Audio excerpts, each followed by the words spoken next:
मैं सरकार नहीं चलाता, मैं परिवार चलाता हूं। परिवार और मेरे परिवार के भाई बहन यहां सब बैठे हैं। इस कार्यक्रम में उपस्थित मध्य प्रदेश के उच्च शिक्षा मंत्री आदरणीय श्रीमान मोहन यादव जी, वो यहाँ के लोकप्रिय जनप्रतिनिधि भी हैं। हमारे सूक्ष्म लघु और मध्यम विभाग के उद्योग विभाग के मंत्री, आज कई योजनाओं का क्लस्टर्स का भूमि पूजन हो रहा है। भाई ओम प्रकाश सकलेचा जी, हमारे यशस्वी सांसद गडकरी जी ने कहा था जितने वजन घटाओगे उतने पैसे दूंगा सड़क के लिए, तो वजन ज्यादा घटा लिया कुछ। भाई अनिल जी फिरोजिया, हमारे वरिष्ठ नेता और लोकप्रिय विधायक भाई पारस जैन जी, महिदपुर के हमारे विधायक बहादुर सिंह जी, भाई श्याम मलसन जी, आदरणीय सुल्तान सिंह शेखावत जी, भाई बहादुर सिंह बोरमुंडला जी ग्रामीण के अध्यक्ष, हमारे दोनों उम्मीदवार सतीश मालवी घटिया से, ताराचंद गोयल तराना से, विवेक जोशी जी, सुरेश आर्य जी, हमारे यशस्वी महापौर श्री मुकेश टटवाल जी, बहन कलावती जी, रमेश चंद्र शर्मा जी, हमारे सभी अधिकारी साथीगण, मेरी बहनों और भाइयों, आप सबको दोनों हाथ जोड़ के प्रणाम करता हूं। आप सबको नमस्कार करता हूं। उज्जैन में, और उज्जैन में नहीं, पूरे प्रदेश में और देश में महाकाल महाराज की कृपा बरसती है। आप सोचो, आज से 15 दिन पहले क्या हाल थे किसानों के। फसलें सूख रही थी, 1 महीने तक बारिश नहीं हुई थी, 1 महीने तक खेतों में दरारें पड़ रही थी, फसलें मुरझा गई थी, सूखना शुरू हो गई थी। और ऐसे में मुझे और कोई रास्ता नहीं दिखा सिवाय इसके, इस शरण में चले चल, वो ही इस संकट से बचाएंगे। और भावपूर्ण ढंग से आके हमने महाकाल महाराज की विद्वान पंडितों के साथ पूजा की। और मैं सच कह रहा हूं, ये उन्हीं की कृपा है कि भरपूर बरसात पूरे मध्य प्रदेश में हो गई। बांध खाली पड़े थे हमारे, पानी की बिजली बन नहीं रही थी। मैं सच कह रहा हूं, मैं मुख्यमंत्री होके भी स्वीकार कर रहा हूं कि ये पानी अगर नहीं गिरता तो अब तक हाहाकार मच जाता, हाहाकार। लेकिन महाकाल महाराज आपकी कृपा सदैव हम पर बरसती है। ऐसे ही बरसाते रहना, सुख समृद्धि और रिद्धि सिद्धि हम हमारी जनता की जिंदगी में लाते रहना। क्योंकि जनता प्रसन्न तो अपनी भक्ति सच्ची और अपनी भक्ति पूरी है। मैं उनको बारंबार मध्य प्रदेश की 9 करोड़ जनता की ओर से प्रणाम कर रहा हूं। और आज जो हमने भूमि पूजन किया है अपनी इस पावन नगरी में, महाकाल महाराज की नगरी, अद्भुत अवंतिका, मैं क्या बात करूं, मेरा रोम रोम उज्जैन का नाम लेते ही पुलकित हो जाता है। ये धर्म का, अध्यात्म का, साधना का, तपस्या का एक बड़ा केंद्र है, अद्भुत केंद्र। और इसलिए मैं जब भी यहाँ आता हूँ सदैव भक्ति भाव से आता हूँ और एक संकल्प और व्यक्त करता हूँ, महाकाल महाराज की कृपा बनी रहे। क्योंकि करने वाले वो हैं, हम निमित्त हैं।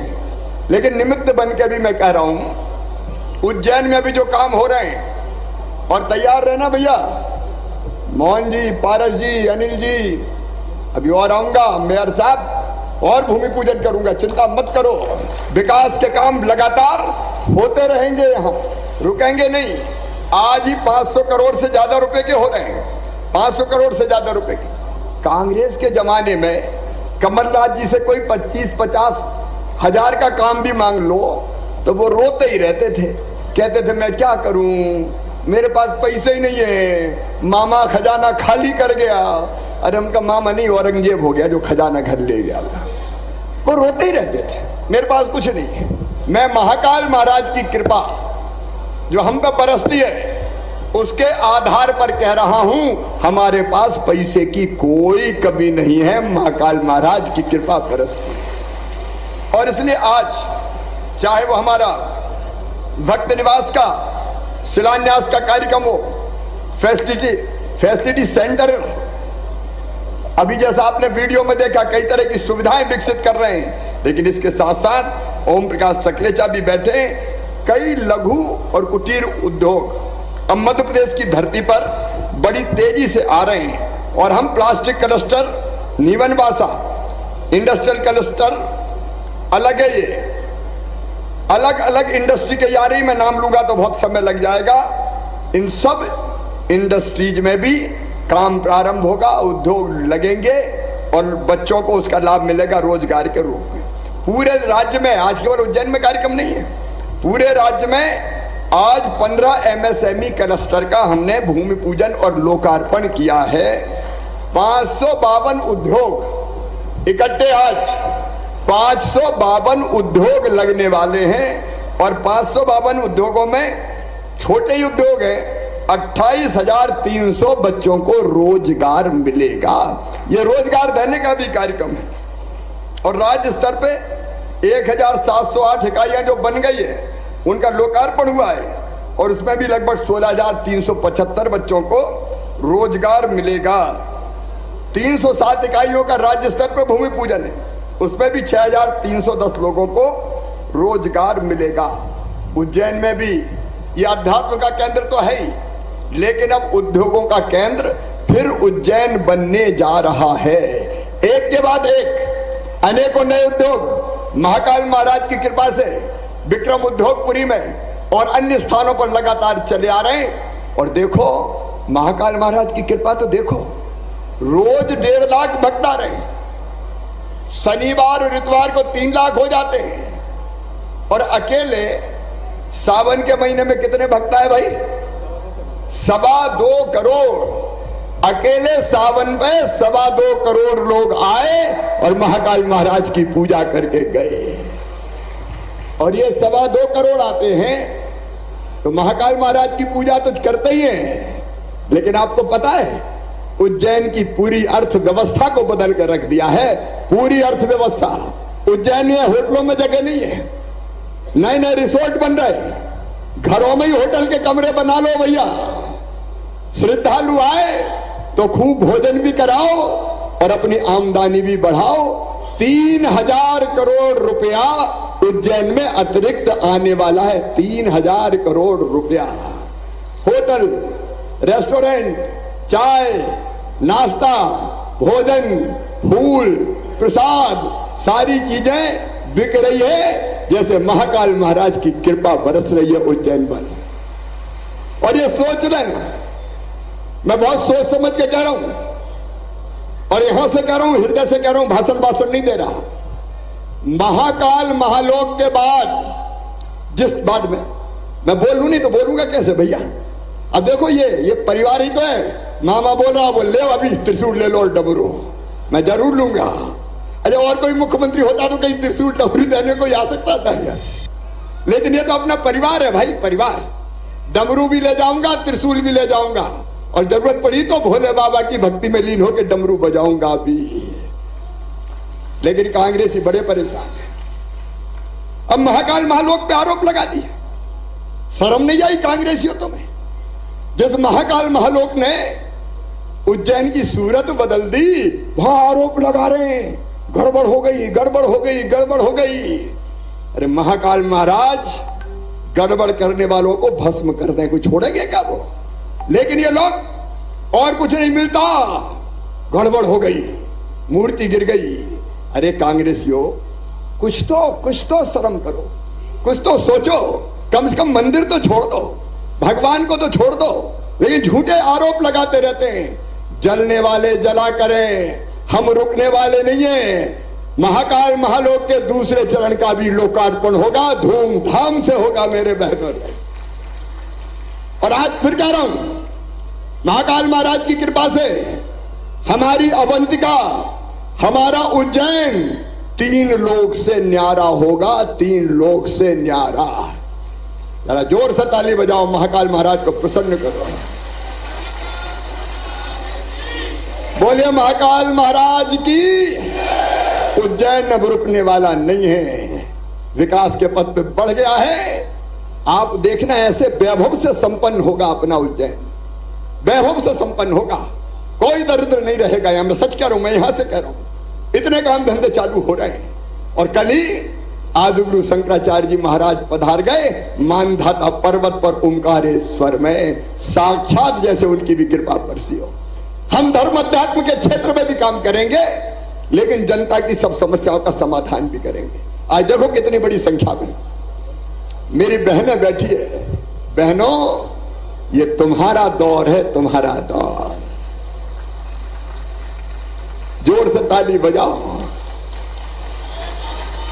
33% रिजर्वेशन लोकसभा और विधानसभा में।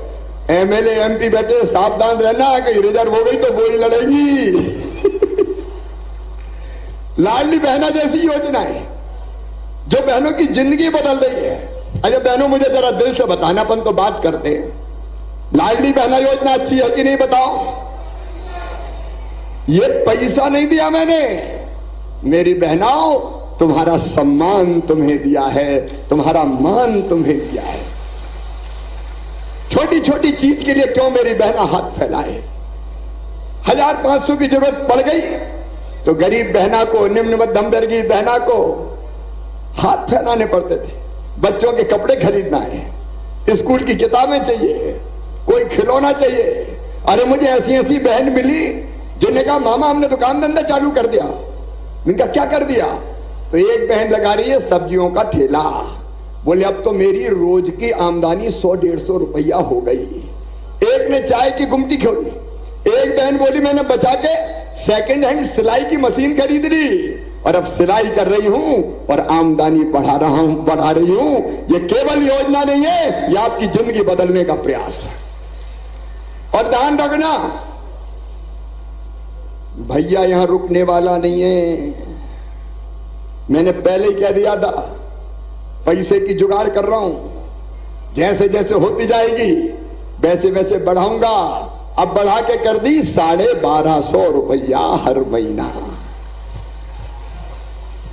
मेरी बहनें भी बहुत हैं, कितना भाग्यशाली भाई हूं मैं। 1,32,00,000 बहनें मेरी हैं।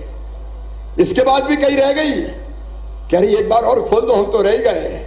मैंने कहा क्यों गए? बोले हमें लगा वैसे वैसे ही भरवा रहा हूँ, कुछ मिलना जुलना थोड़ी है। लेकिन मेरी जो बहनें छूट गई है उनको भी नहीं छोड़ूंगा। मेरे लिए बहन बहन है, बहन की कोई जाति नहीं, कोई धर्म नहीं, सब मेरी बहन है।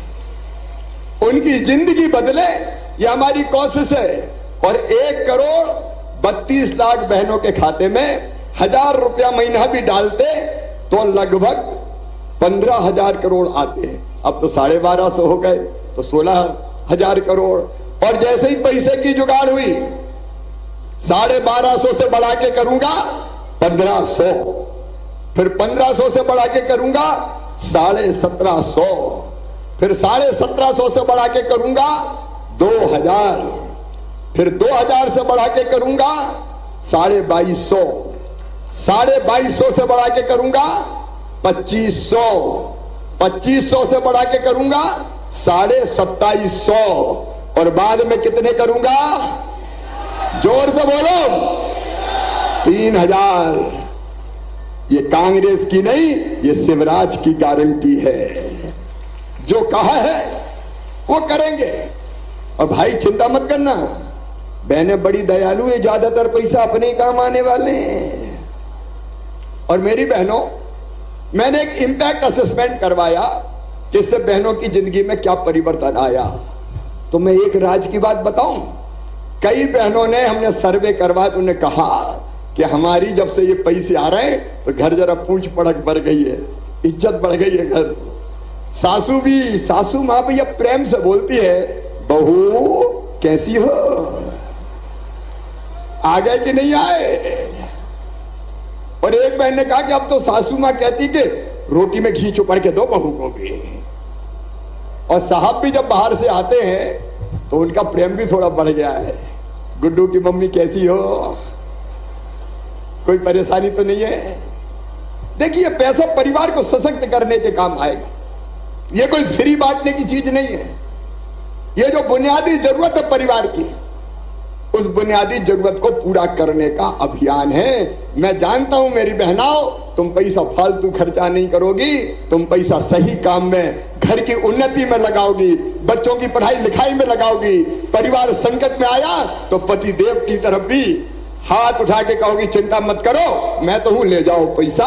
बहनें यही करने वाली है, परिवार सुखी होगा, आगे बढ़ेगा। अपने आप में दुनिया का सबसे बड़ा अभियान है ये, माता बहन बेटियों का सशक्तिकरण सबसे बड़ा अभियान। और बाकी चीजें भी आप देखें। देखो मैंने कहा परिवार है तो परिवार कैसा होता है, परिवार में हर एक बात की चिंता की जाती है। माता पिता अपने परिवार की मुखिया करते कि नहीं करते। अब परिवार की सरकार कैसी होती है, राशन फ्री गरीबों का परिवार की सरकार है। एक बात और सुन लेना ध्यान से, ये मेरा संकल्प है, जिनके पास रहने की जमीन का टुकड़ा नहीं है। कई जगह ऐसी हालत हो गई कि दादाजी थे, उनके 4 लड़के हुए, 4 बहू आ गई, फिर 4 के 4 और हो गए, अब उनकी बहू आ गई। तो कई घर ऐसे हैं कि जहां रहने की जगह नहीं बची।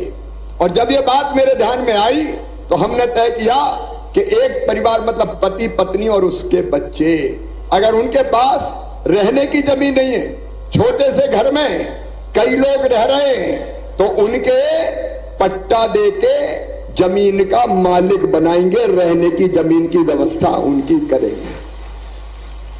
हमने चलाई है मुख्यमंत्री भू आवासीय अधिकार योजना। गांव में पट्टे वितरित होना शुरू हो गए।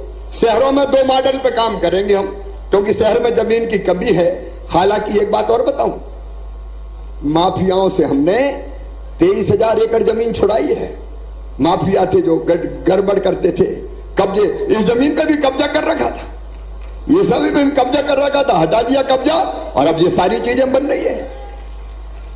एक तो वो जमीन जितनी हम छुड़ा रहे हैं, उस जमीन पे गरीबों के मकान बनाएंगे शहर में, और बाकी भी जो बरसों से रह रहे हैं उनको पट्टा देके मालिक बनाएंगे, और जिनके पास जमीन नहीं है तो अभी उपलब्ध करके मल्टी स्टोरी बना के रहने के कम से कम एक छोटे घर की व्यवस्था करेंगे। गांव में जमीन देंगे या मल्टी स्टोरी भी बनाएंगे तो रहने की व्यवस्था हो जाए। तीसरी चीज हमारी होती है, तीसरी चीज सबसे जरूरी होती है, वो है बीमारी में इलाज।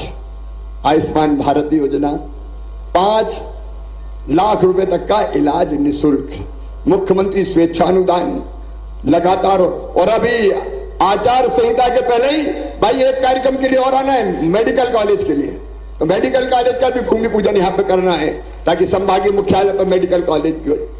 इलाज की परफेक्ट व्यवस्था। एक होती है बच्चों की पढ़ाई। सबके दिमाग में चिंता रहती है कि मेरे बेटा बेटी ढंग से पढ़ जाए, और विशेषकर वो परिवार जो आर्थिक रूप से कमजोर रहते हैं। तो मेरी बहनों मेरे भाइयों, हमने जो योजना बनाई है, देखो बच्चे गांव में दूसरे गांव पढ़ने जाए, 5वीं पास करके 6वीं तो 4,500 रुपये हमने साइकिल के दिए, 8वीं पास करके 9वीं में दूसरे गांव जाए तो 4,500 रुपये खाते में डाले, और 12वीं में जिन बच्चों ने 75% नंबर लाए, मामा ने उनको लैपटॉप के लिए 25,000 रुपया खाते में डाल दिए हैं। और अब अगले साल से 60% नंबर जो बच्चे लाएंगे उनको मामा लैपटॉप दिलवाएगा, ताकि उनकी पढ़ाई ठीक से हो सके। अच्छा, गरीब का बेटा बेटी टुकर टुकर कहा को देखे कि उसके पास लैपटॉप है, मेरे पास नहीं है। अगर वो पढ़ने में तेज, हमको करना चाहिए, ये हमारा फर्ज है। और सुनो, 12वीं में मैंने कहा था कि जो बच्चे पहले नंबर पे आएंगे, अपने स्कूल में एक बेटा और एक बेटी, उसको मामा स्कूटी दिलवाएगा। हमने स्कूटी दे दी, जो पसंद में आई वो ही खरीदी। और अगले बार एक नहीं, 3 बेटों को और 3 बेटियों को जो सबसे ज्यादा नंबर लाएंगे, हम स्कूटी दिलवाएंगे। इससे क्या फायदा होगा? बच्चों में प्रतिस्पर्धा बढ़ेगी। स्कूटी लेना, अच्छा पढ़ो, स्कूटी लेना, अच्छा पढ़ो। और मम्मी पापा भी प्यार से कहेंगे बेटा पढ़ ले, मामा स्कूटी देगा, तो अपने आप शिक्षा का स्तर ठीक हो जाएगा। हमारे बच्चे और काबिल और योग्य बनेंगे। और इसलिए जैसे मम्मी कहती ना, बेटा मांझा टॉफी दिला दूंगी, तो मामा ने भी कह दिया बेटा पढ़ ले, स्कूटी दिला दूंगा मैं, चिंता काय को करता है। तो इसलिए कर रहे हैं, ये कोई फ्री बांटने की चीज नहीं है, पढ़ाई के साथ अपन ने जोड़ा है। तो अपना परिवार है ना, तो परिवार की चिंता करनी पड़ेगी। और इसलिए एक परिवार को जितनी तरह की चीजों की जरूरत है, देखो कई चीजें मैंने करी, आज समय नहीं है, अभी खंडवा जाना है, वहां से जबलपुर जाना है। एक चीज मैंने क्या करी, बड़ी तरकीब से हम लोगों ने अलग अलग तरह के फैसले किए। जैसे मैं बता रहा हूं, ज्यादा चर्चा में नहीं आई, आप लोगों को भी भैया चर्चा करनी चाहिए। अनिल, जो चीज मैं बता रहा हूं एक बार सुन लें सब। अभी तक मेडिकल कॉलेज की पढ़ाई में नीट की परीक्षा होती थी और नीट की परीक्षा में जो बच्चे ज्यादा नंबर लाते थे उनको एडमिशन मिलता था। अब स्कूल दो तरह के हैं, एक स्कूल है प्राइवेट जो ज्यादा फीस लेते हैं, वहां पढ़ाई थोड़ी अलग तरह की हो जाती है, और एक स्कूल है सरकारी जिसमें गरीब के किसान के बेटा बेटी जाते हैं। तो मैंने देखा प्राइवेट स्कूलों के बच्चे नीट में ज्यादा पास हो रहे हैं। तो एक फैसला मैंने बड़ा किया कि अब 2 मेरिट लिस्ट बनेगी। मेरी बात सुन रहे हो ना सर, मैं समझाने के लिए कह रहा हूं, भाषण नहीं दे रहा। 2 मेरिट लिस्ट बनेगी। एक मेरिट लिस्ट बनेगी नीट के आधार पे, मेरिट के आधार पर, लेकिन दूसरी मेरिट लिस्ट बनेगी सरकारी स्कूलों के बच्चों की अलग से, और उनको रिजर्वेशन दे दिया 5%, कि उनमें 5% में केवल सरकारी स्कूलों के बच्चे ही निकल के डॉक्टर बनेंगे। मेरी बात समझ गए कि नहीं समझे? ए धन्नू पन्ना कल्लू मन्ना जुम्मन, तेरे बेटा बेटी को भी डॉक्टर बनाऊंगा। क्यों? गरीब का बेटा बेटी। ऐसे फैसले करने पड़ते हैं गरीबों का साथ देने के लिए। एक काम और कांग्रेस ने करा, मेडिकल इंजीनियरिंग की पढ़ाई कायम होगी, बोले अंग्रेजी में ही होगी। अब भैया गरीब आदमी का बेटा बेटी, गांव में पैदा हुआ किसान का बेटा बेटी, वो तो शुरू से अंग्रेजी जानते ही नहीं। एक बच्चे का मेडिकल कॉलेज में एडमिशन हुआ, 1 साल में पढ़ाई छोड़ दी। मैंने पूछा बात क्या, तूने छोड़ क्यों दी? कहले मामा मैं तो हिंदी में पढ़ा और वहां तो अंग्रेजी में गिटर पिटर होती है, एना मासी टीटी घरे डुकरिया पीटी, अपने पल्ले ही नहीं पढ़ रहा कोई। तो बोले हम तो पढ़ाई छोड़ के आ गए, अपनी भाषा आती है हमको, दूसरी नहीं आती। तो हमने मध्य प्रदेश में फैसला किया कि मध्य प्रदेश की धरती पर मेडिकल और इंजीनियरिंग की पढ़ाई हिंदी में भी की जाएगी। बोलो करना चाहिए कि नहीं? नहीं तो कहां जाएंगे हमारे बच्चे, बताओ। तो ऐसे बड़े बड़े फैसले अनेकों किए हैं, अनेकों बड़े बड़े फैसले किए जो हमारे बच्चों की जिंदगी बदल दे। आज रोजगार दिवस है, हमने एक योजना बनाई सीखो और कमाओ। यहाँ उद्योग आ रहे हैं, उनसे भी हमारा MOU हो रहा है कि हमारे उज्जैन में आने वाले उद्योगों में उज्जैन के बच्चों को काम सिखाओ। सीखो और कमाओ योजना। बच्चे काम सीखने जाएंगे तो काम सीखेंगे, और काम सीखने के दौरान उनको मामा 8,000 रुपया महीना देगा, 8,000 रुपया महीना। और जब काम सीख जाएंगे तो भाई नौकरी लग जाएगी। भाई कारखाने वाले को तो जिनके हाथ में काम हो वही लोग चाहिए ना, और इसलिए सीखो कमाओ योजना लागू की। सरकारी नौकरियों में 1 लाख भर्तियां हमने करने के लक्ष्य को लगभग पूरा कर लिया। अगले साल फिर 1 लाख सरकारी नौकरियां निकाली जाएगी ताकि उनमें भी रोजगार मिलता रहे। और आज जो हमारा MSME विभाग ने जो प्रयास किया है कि हम लोन देके बच्चों के काम धंधे शुरू करवाएं, मैं चाहता हूं मेरे बेटा बेटियों तुम में से कई ऐसे निकले जो रोजगार मांगने वाले नहीं, रोजगार देने वाले बन जाए। इसके लिए मुख्यमंत्री उद्यम क्रांति जैसी योजना, जिसमें 50 लाख रुपए तक का लोन बैंक देगा बच्चों को, लेकिन बैंक मांगता गारंटी, गारंटी लाओ, गारंटी लाओ। अब गारंटी लायक होते तो तुम्हारे पास काय को आते। तो हमने तय किया है गारंटी बच्चों के मम्मी पापा नहीं देंगे। कौन देगा? अरे जोर से बताओ, कौन देगा? मामा देगा। सरकार से गारंटी दिलाएंगे, वो कहां से गारंटी लेके आएंगे? तो ऐसे हमारे बच्चे छोटे छोटे कारखाने लगाएं, छोटे बड़े काम शुरू करें। अरे धीरू भाई अंबानी भी तो 500 रुपये लेके आए थे बंबई, अब कहां से कहां पहुंच गए। तो बच्चे मेहनत करेंगे तो हमारे बच्चे भी आगे बढ़ेंगे, और इसीलिए हमारे महीने मनाते हैं रोजगार दिवस। आज भी केवल उज्जैन में नहीं, पूरे मध्य प्रदेश में रोजगार दिवस मना, कई जगह लोग बैठे हैं, और आज हम लगभग 3 लाख लोगों को रोजगार के लिए लोन उज्जैन से दिलवा रहे हैं, और पूरे मध्य प्रदेश के लिए, ताकि उनका काम धंधा फिर शुरू हो जाए। मेरे सभी बहनों और भाइयों, आप सब जानते हैं कि उज्जैन में भक्तों की संख्या बढ़ती जा रही है। यहाँ यूनिटी मॉल बनने वाला है, 300 करोड़ रुपए की लागत से यूनिटी मॉल में अपने स्व सहायता समूह के बनाए हुए सामान हम रखेंगे स्वदेशी, और उसकी ब्रांडिंग करेंगे, वो बिकेंगे तो माल बनाने वालों का फायदा उससे होगा। और बहुत जल्दी एक बहुत बड़े अन्य क्षेत्र का भी शुभारंभ शिलान्यास करने में उज्जैन आऊंगा, ताकि आने वाले भक्तों को ठीक भोजन की व्यवस्था हो सके। अन्य क्षेत्र महाकाल महाराज की नगरी से कोई भूखा कैसे जा सकता है मेरे बहनों और भाइयों, कोई भूखा कैसे जा सकता है। और इसलिए हमारा जो काम है, भैया देखो मैं नेता वेता तो हूं नहीं, मन में एक ही साध है कि जब तक जान रहे अपने जनता की सेवा करता रहूं, उनकी जिंदगी बदलता रहूं। तो उस कोशिश पे हम लोग लगे हैं और उसके लिए आप सबका आशीर्वाद मिलता रहे, यही मेरी प्रार्थना है। बोलिए आप सबका आशीर्वाद मिलेगा? पीछे तक बताओ, सबका आशीर्वाद मिलेगा? तो मुझे भी आशीर्वाद दे दो दोनों हाथ ऊपर उठा के, और बोलिए महाकाल महाराज की। प्रधानमंत्री जी को भी आशीर्वाद दीजिए, भारतीय जनता पार्टी को आशीर्वाद दीजिए, ताकि हम बेहतर कामों को आगे बढ़ा सकें। एक बार फिर दोनों हाथ ऊपर उठाइए, दोनों मुट्ठी बांधिए, बोलिए भारत माता की, महाकाल महाराज की, उज्जैन की जनता की। बहुत बहुत धन्यवाद, प्रणाम, नमस्कार। बहुत बहुत धन्यवाद माननीय मुख्यमंत्री जी आपके अनुपम उपहार के लिए। और अब निवेदन करेंगे माननीय मुख्यमंत्री जी से कि वे रोजगार दिवस के अंतर्गत पात्र हितग्राहियों को हित लाभ वितरण करने की कृपा करें। आज माननीय मुख्यमंत्री तस्वीरें आप देख रहे हैं, सीधी उज्जैन से तस्वीरें हैं। सीएम शिवराज सिंह चौहान आज प्रदेश व्यापी रोजगार दिवस कार्यक्रम में शामिल हुए। इस दौरान उन्होंने लाडली बहनों को भी सम्मेलन में संबोधित किया और क्षेत्र को कई विकास कार्यों की सौगात दी।